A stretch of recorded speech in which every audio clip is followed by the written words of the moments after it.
I awoke suspended, weightless, blind, deafened by the hiss of coolant venting into a fractured cabin. Sparks arced like miniature comets from the shattered console beside me. Every bone screamed in protest as I fumbled at the restraint straps, biting into my chest. The emergency beacon pulsed red above my head. My fingers finally found the release. I dropped hard against the floor. Gravity. That wasn't right. The escape pod was designed for zero-G re-entry. If gravity existed, I was no longer in orbit. The impact hadn't killed me, but it had definitely ended my trajectory across the stars. Crawled toward a hatch half sunk in dirt, torn fabric fluttering in alien wind. As I pushed it open, the full glare of twin suns seared my vision. Violet sand dunes stretched out in all directions, shimmered by heat haze. Strange obelisks carved with spirals and symbols stood like silent sentinels across the horizon. I stumbled forward, coughing, the filtered air sharp with mineral tang. My wrist implant blinked erratically. No signal, no guidance, no hope of rescue. They found me not long after. Metallic beasts on 6 legs, gleaming like molten chrome, encircled me without sound. Their eyes, glowing slits of deep cobalt, fixed on me with mechanical intelligence. I froze, hands raised, heart thundering. From between their ranks she emerged, tall, regal, draped in obsidian silk that shimmered like a black hole. The alien queen's presence stilled the machines. Her skin bore the hue of polished onyx, flecked with constellations, as if the cosmos themselves were etched upon her. Her gaze, intense, golden, unflinching, met mine. She spoke, not in words, but in thought, human, fragile, lost. I gasped, the sensation invasive, yet oddly familiar. My knees gave out. She gestured. A bubble of translucent blue enveloped me, lifting me effortlessly from the sand. I floated, trapped, helpless. The chrome beasts reformed their perimeter and followed as we ascended into the air. Her warship hovered above us, its triangular hull casting an enormous shadow. Inside, the air was cold, clinical. I was deposited in a chamber lit by pale teal illumination, walls etched with pulsating veins of data. She entered alone, her expression unreadable. Why are you here? Her voice, this time spoken, was sharp yet melodic, like crystal vibrating under pressure. I didn't mean to crash. My ship was damaged during warp. I swear, I'm not a threat. Her eyes narrowed. She circled me slowly, hands behind her back, studying me like an anomaly. No human has crossed into our quadrant in over a century. Your kind is forbidden. I didn't choose to. I was fleeing. Pirates, scavengers. I thought I was dead until now. She paused. You're either a spy or something else. I'm just a technician, I said. My name is Kalen. The moment. The name left my lips. She flinched. Just a slight hitch in her composure, but it was there. Her fingers flexed once, as if she'd touched fire. Kalen, she echoed, and the name seemed to stir something in the ship itself. The lights pulsed brighter for a heartbeat. She turned on her heel and left without another word. Days passed, or hours. Time bled strangely aboard the vessel. I was neither imprisoned nor free. My movements were shadowed, my meals delivered by silent drones. I saw no other humanoid beings, only machines, and her. She visited occasionally, never asking questions, just watching. One time she brought a spherical device no larger than a fruit and placed it between us. It hummed softly, emitting images mid-air, galaxies forming, planets colliding, civilizations rising and falling in an endless loop. She sat in silence beside me, as if daring me to understand. You're not just a queen, are you? I asked. She looked at me. Something in her golden eyes flickered. I am Myelari of the Seventh Flame, architect of the Black Accord, warden of the Shattered Veil. I blinked. I don't know what any of that means. Her lips curled slightly. Not a smile, but not contempt either. I know. There was a tremor beneath our feet. The lights flickered, alarms blared, low and rhythmic, like drums warning of war. She stood instantly, her robes swirling as she summoned a screen from the air. A face appeared, distorted by static. A creature. Of feathers and chrome, eyes like cut rubies, voice laced with disdain. You harbor an enemy species, my Lari. This is treason. You dishonor the Accord. My Lari didn't blink. He is under my protection. You endanger us all. The signal cut. She stared at the void for a long moment before whispering, "So it begins." That night, she came to my chamber.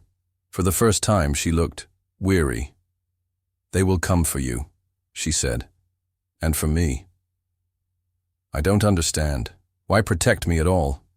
Her silence was heavy. Then she reached for something beneath her robe, a crystal pendant, shaped like a fractured star. She held it out to me.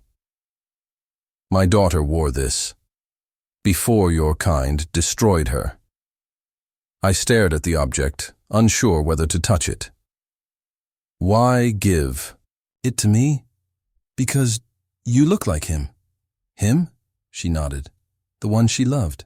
A human. Her voice broke on the last word. The room seemed to dim, the atmosphere turning solemn.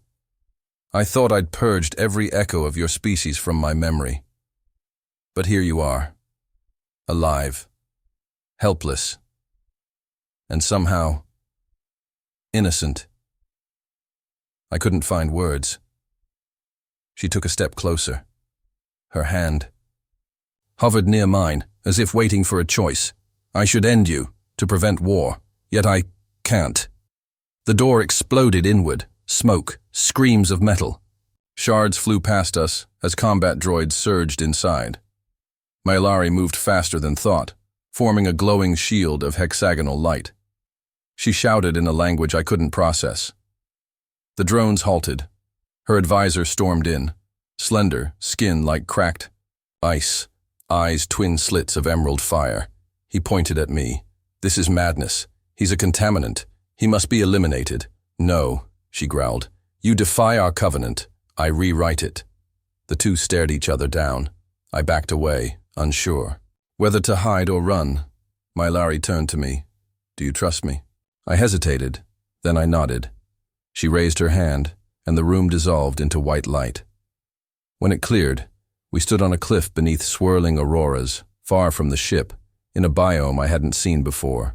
Lush, alive, thick with towering violet. Flora and glistening lakes of quicksilver. What? How? A secure domain. Hidden, forbidden even to my generals. She turned to me, her eyes no longer hard. You don't yet know what role you play, Kaelin. But I fear the stars do. She looked up toward the burning sky, and now they come. She stood on the cliff's edge, robes rustling like wind-blown banners, watching the auroras shift in silence.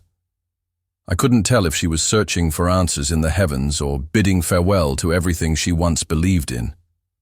I stepped beside her, tentative. You said they're coming. How soon? Her eyes didn't leave the sky. Not long. Our refuge may slow their pursuit, but not forever. They have ways. Then we have to leave. No, she said softly. There is no sanctuary beyond this place. Only confrontation. I turned away, frustration rising. Then why bring me here at all? To show you what was, before the war, before betrayal.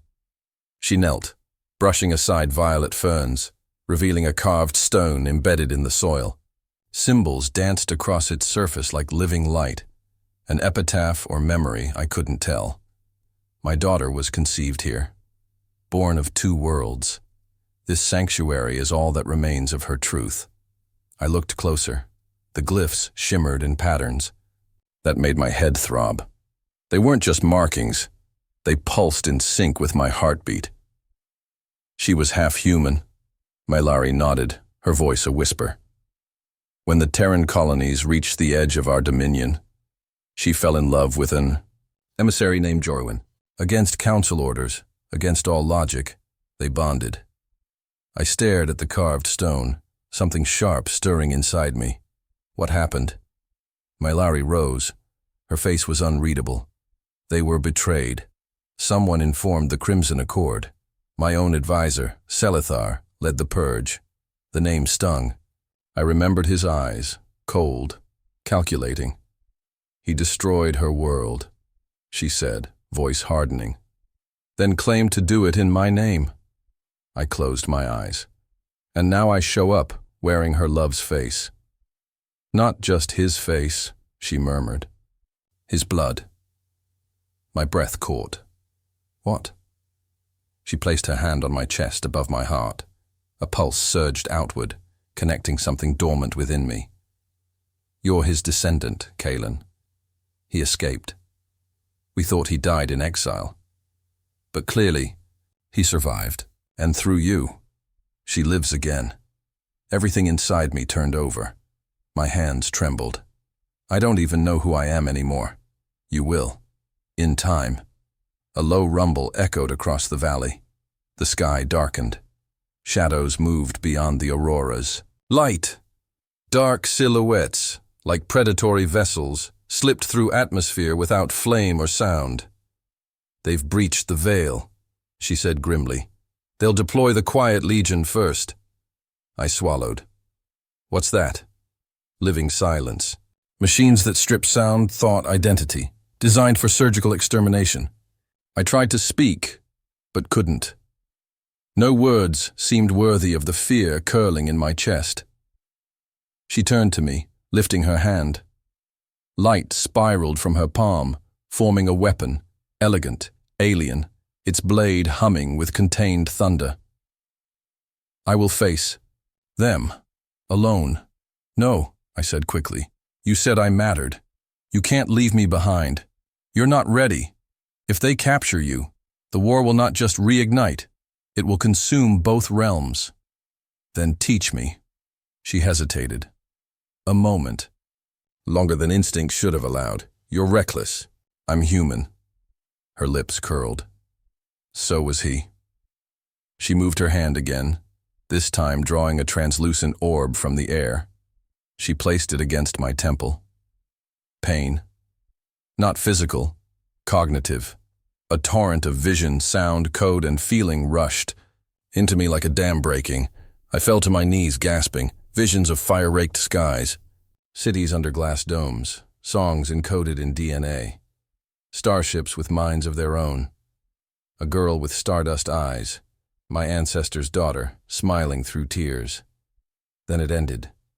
I stared up at her, dizzy. What was that? A fragment of your legacy, enough to awaken the part of you that was never just human. I stood, slower this time, body humming with strange awareness. Shapes had more dimension now. Air carried frequencies I hadn't noticed. My breath synced with pulses deep beneath the soil. Far away, the enemy descended. Selithar stood at their head, flanked by armor-clad entities that shimmered in and out of phase with reality. Mallory turned to me. You may be part Terran, but the rest is starlight. She placed a hand on my shoulder. Let me show you how to burn. The training began instantly. No drills, no lectures, only direct neural transfers and experiential feedback. We sparred beneath the glowing canopy of sky flora. She taught me to read energy currents, to manipulate kinetic fields, to anticipate emotion as movement. She called it the woven art.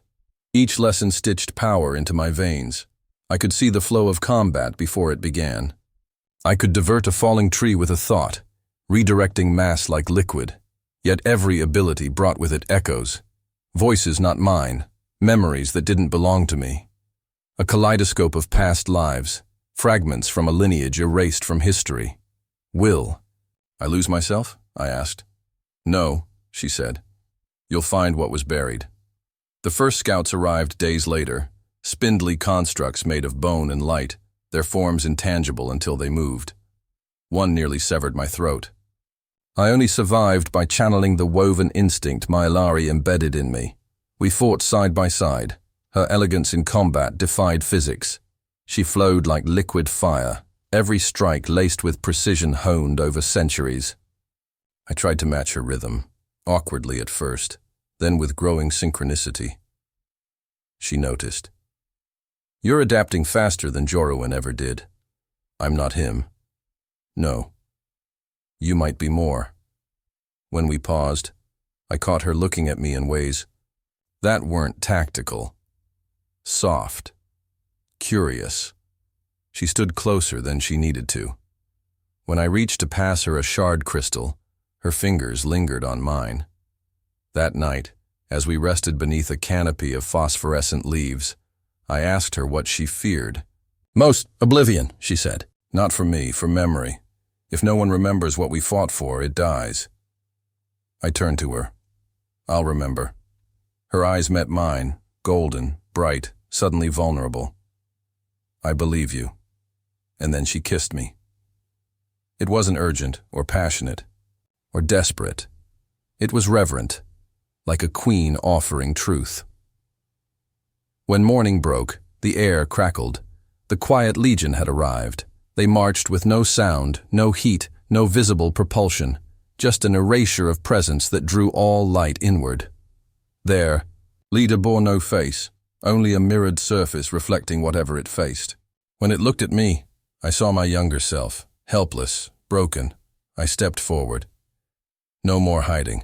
Mailari grasped my wrist. "You don't have to prove yourself." "I'm not proving anything," I said. "I'm choosing." I raised my hands. Light spiraled from my chest, not raw energy, but harmonic vibration, tuned by memory, pain, legacy. It met their void and held. The mirrored leader staggered. Mailari moved with me, her blade igniting, carving through silence with sound. Our strikes complemented each other, echoing like thunder beneath the auroras. They retreated. Not defeated, but shaken. Selethar appeared moments later. He hovered above the battlefield on a disk of obsidian smoke, cloak billowing, mouth curled, in disdain. "You've gone too far, Mailari." "You always said that," she replied. His gaze slid to me. "The hybrid awakens. What will you do when he surpasses even you?" She didn't flinch. "I'll be proud." He raised one hand. Then, fall together. The sky split open. Not metaphorically, literally. A crack in space yawned above us, a rift of impossible depth. And from it, something began to emerge. Not ship, not creature, a concept made manifest. Mailari whispered, "They brought the void scripter." My heart clenched. "What is that?" "Not what," she said. "Who?" The end of questions. The rift widened. Our time was ending, but I was just beginning. I couldn't move. The presence seeping through the rift eclipsed thought. It pressed down on everything, light, air, instinct, until even breath felt like defiance. The temperature didn't drop, but I shivered. Colors lost definition. Sound retreated. Even time hesitated. Mailari stood beside me, blade lowered, eyes locked on the thing that hadn't yet emerged. Her voice, barely more than a breath, trembled. "They've summoned the architect of forgetting." The sky convulsed as the void scripter unfurled. It didn't walk, it unfolded, as though space itself had concealed it, waiting to exhale its form. Bones that weren't bones, flesh that shimmered like memory being erased. Faces flickered across its surface, familiar and foreign, each lasting a blink, each whispering back forgotten names. Mailari spoke through clenched teeth. "Do not let it speak." I didn't understand, until it turned toward us. Its mouth, a horizontal slit rimmed with static, pulled open. No sound came, yet I heard it inside my skull. You are not meant to be. Blood erupted from my nose. My knees buckled. Mylari shielded me, her power flaring like solar stormlight. The ground beneath her cracked. The rift above shrieked in defiance, unable to fully sustain the scriptor's presence now that she had pushed back. It feeds on perception, she said, dragging me behind a fractured obelisk. To fight it, you must believe in yourself so completely that its lies cannot reach you. I don't. Stop thinking like a Terran, I inhaled. Not through lungs, but through something deeper, some reservoir she'd awakened. That part of me connected to her daughter's legacy, to Jorowin's will, to a history not written in books, but carved in blood and silence. I stood. The scriptor tilted its head. A child's face flickered across its chest. My own aged backward. You are the broken branch. Sever yourself. This time, I resisted. You don't decide what I am. It surged toward me. I raised both hands. Not to shield, not to attack, simply to anchor. Light coiled around my limbs, not like fire but like purpose, and met the creature's momentum. Mylari joined the strike a second later, her own force folding around mine, harmonizing like dual tones in perfect pitch. We pushed together. The rift pulsed. For an instant, the scriptor faltered. Cracks formed along its surface. From those fractures, voices screamed, but not in agony, in remembrance. Every erased soul, every destroyed lineage, it had consumed them all. Mylari turned to me. We cannot destroy it. Then what do? We imprison it. Again. She raised her blade. I understood without her needing to speak. The sanctuary was more than a memory. It was a seal. We raced toward the carved stone where her daughter's legacy had first awakened. The glyphs there now pulsed faster, recognizing the enemy. She extended her hand, and the stone rose, revealing a subterranean chamber lined with crystalline conduits. I followed her into the heart of it. The structure was circular. Its center a platform etched with spirographs. No seams, no technology visible, only intent solidified. Mylari stood on one side. I stood on the other. The scriptor crashed through the sky above us, descending like entropy incarnate. We channeled memory. Power, love, loss, all of it. Our pulses synchronized, and the chamber responded. Light lanced from the spirographs, slicing into the creature's limbs, pinning it mid-air. It screamed without sound, its form splintering into strands of unbeing. I shouted, pouring my last strength into the sequence Mylari had embedded into my memory. The glyphs burned white. The chamber closed. With a thunderless boom, the rift collapsed. The scriptor was gone. Silence fell. But not the silence it brought. The sacred kind, earned, heavy, reverent. Mylari slumped to her knees. I caught her before she collapsed. Her skin, once radiant, now dimmed, as though part of her had sealed away. With the entity. You did it, I said, heart pounding. She shook her head faintly. We did. I carried her outside, into the light of a reborn sky. The auroras had changed, no longer chaotic, but flowing like silk. The land sighed beneath us. The war wasn't over. Selethar remained, his fleets vast, his influence deep. But he had lost his greatest weapon, and we had proven something undeniable. Hope endured. Mylari opened her eyes slowly, her voice thin. They'll retaliate, with lies, with fire. I know. She tried to sit up. I steadied her. But something's different, she whispered. I see it in you. What? Belief. She looked at me. Truly looked. You've become more than inheritance. You've become choice. I nodded. Then we need to prepare. She managed to smile. You sound like royalty. Later that night, under unfamiliar constellations, we sat at the edge of the lake, its surface now glassy, untouched. I still don't know what I'm meant to be, I admitted. She leaned against me. That's the beauty of it. You're not meant to be. You choose. I turned to her, brushing a loose strand of her starlit hair behind her ear. I choose you. She closed her eyes. And I choose this moment. We stayed like that, joined by silence no longer stolen, but shared. But peace is always borrowed. Just. Before dawn, the sky cracked again. Not with war, with truth. A vessel descended, sleek, silver, bearing no emblem, no nation. It landed without warning, silent and clean. Mylari stood first, her strength returning like moonrise. A door hissed open. Inside stood a figure, neither machine nor flesh. It wore no armor, carried no weapon. It bowed. You are summoned, Mylari. Tilted her head. By whom? The figure looked to me. To the 9 mirrors. He is expected. I stepped forward, uncertain. Why me? The figure didn't answer. Mylari's hand slid into mine. You don't have to go.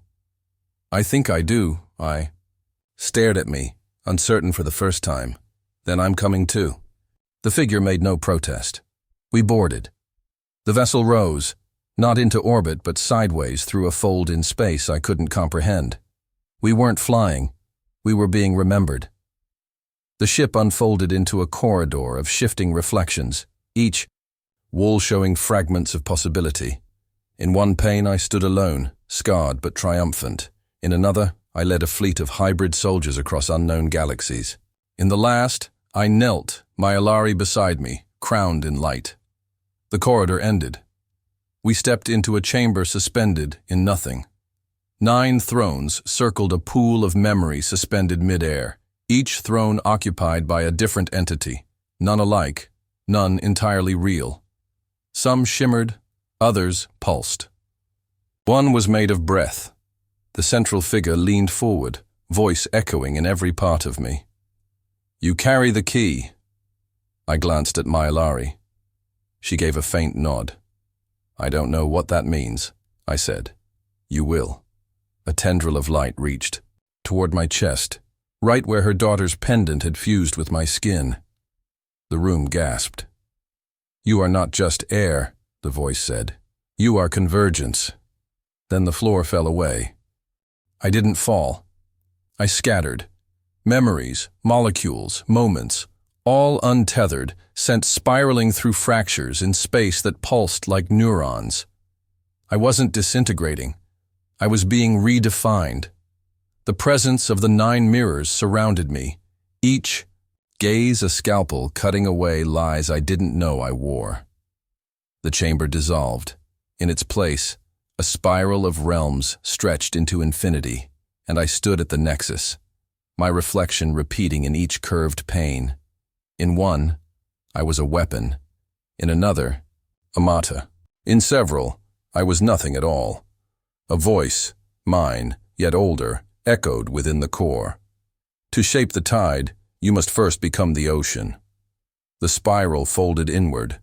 The universe blinked, and I was whole again. I landed in a glade, unfamiliar, but not alien. Soft light filtered through crystalline trees. Mylari appeared beside me, steadying herself as if surfacing from deep water. What happened?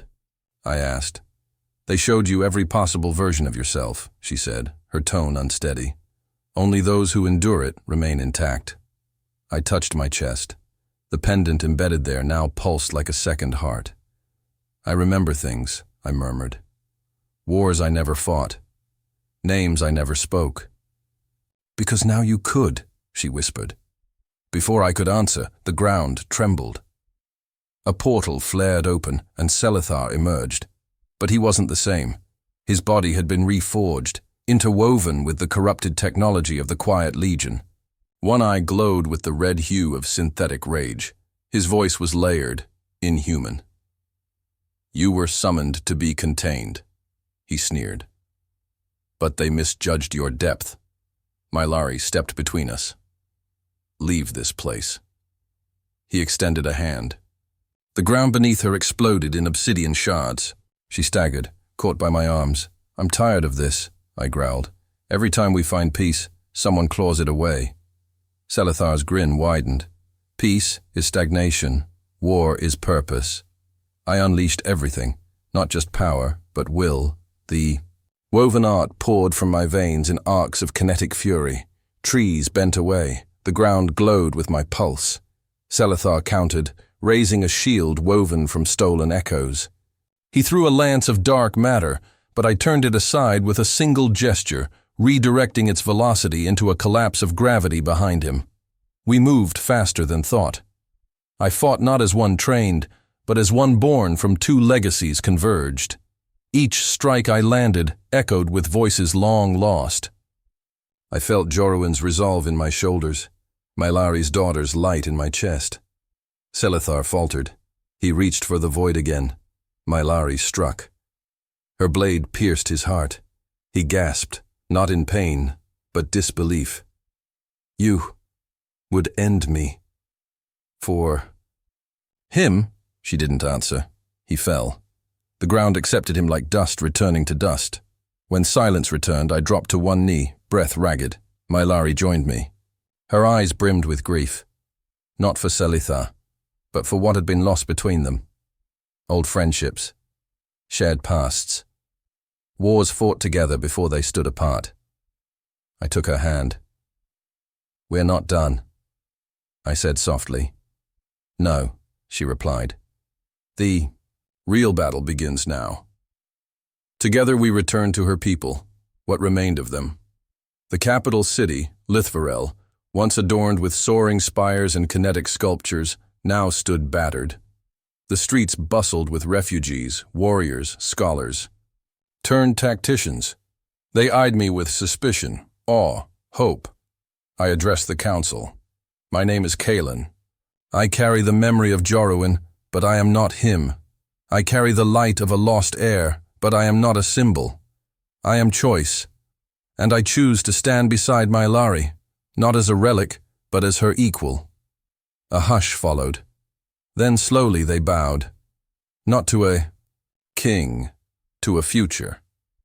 Mylari rose beside me. There will be resistance.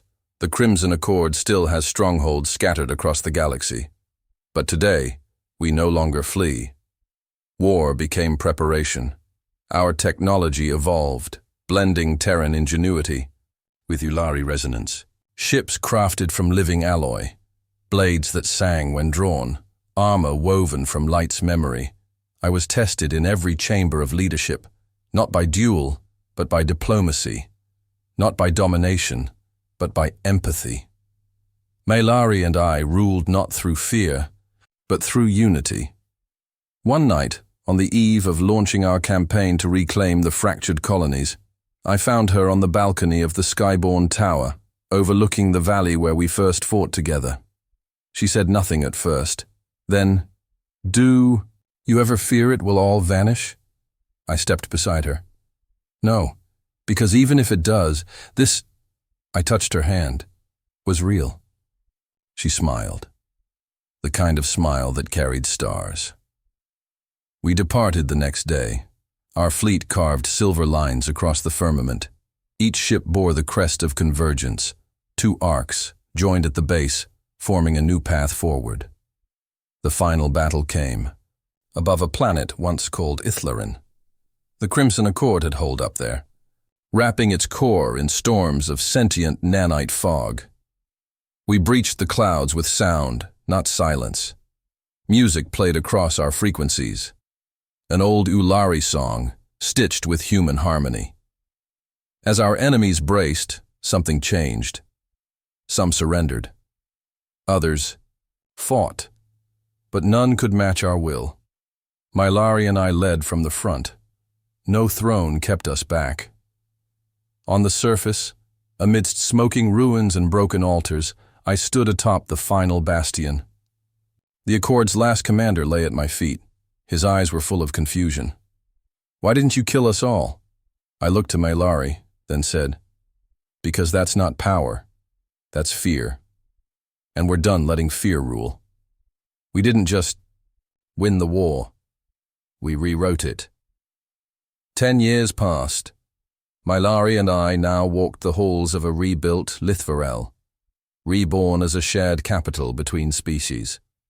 Laughter echoed where once only strategy reigned. Children of both bloodlines learned beside each. Our daughter, Anira, ran toward us, carrying a data scroll 3 times her size. "Look," she said, eyes glowing. "I found a memory that sings." We listened. The scroll played an old song, the same one Mylari had sung to her daughter long ago. The circle had closed, not in fire, but in love. I watched as Mylari scooped Anira into her arms, her voice, ageless and infinite, carried softly through the air. This is what we fought for. And for the first time since arriving on this world, I knew I was not just part of the story. I was the story. Alive, enduring, loved.